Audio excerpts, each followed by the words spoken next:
नमस्कार विद्यार्थी मित्रांनो. आज आपण मराठी बालभारती इयत्ता 3री मधील एक सुंदर आणि अर्थपूर्ण धडा शिकणार आहोत. धड्याचं नाव आहे वासाची किंमत. कुंदापूर जवळच्या उंबराच्या वाडीत शिवानी राहायची. 8-9 वर्षाची शिवानी होती भारी चतुर. शाळा, घर, शेत व बाजार येथील मुले माणसे सगळेच तिच्यावर खुश असायचे. रविवारी कुंदापूरचा आठवडी बाजार भरायचा.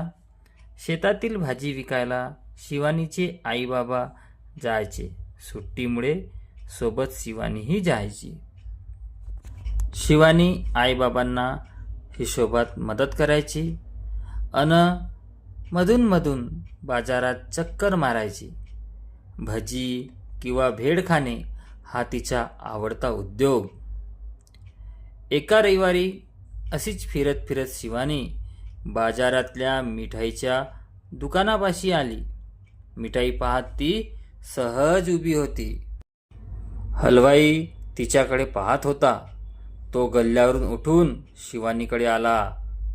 ए मुले, चल पैसे काढ. कसले पैसे?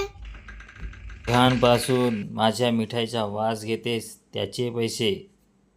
अहो, पण मिठाईचा वास तर येणारच ना, म्हणून काय वासाचे पैसे द्यायचे? पैसे दिलेच पाहिजेत म्हणून हलवाई ओरडू लागला. हळूहळू बघ्यांची गर्दी जमली.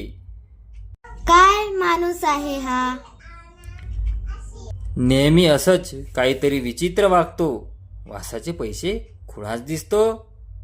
शिवानीला काहीतरी सुचले.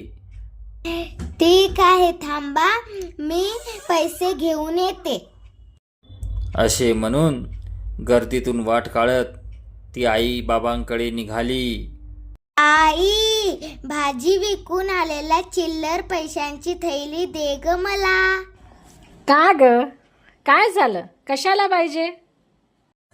अगं आई, ती एक गंमत आहे, तू पण चल.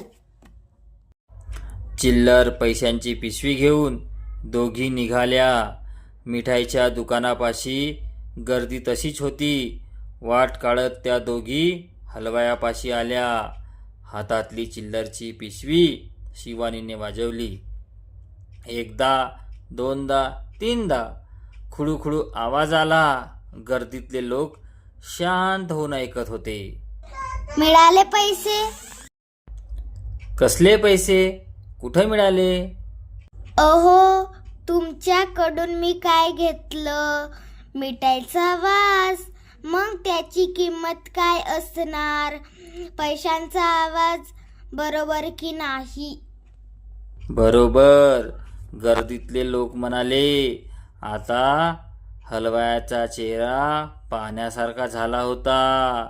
शिवानी मात्र एटीत पैशांची पिशवी घेऊन आईसोबत निघाली. शहाणपणाने वागणाऱ्याला कुणीही फसवू शकत नाही. उलट हुशारीने तोच परिस्थिती आपल्या बाजूने वळवू शकतो.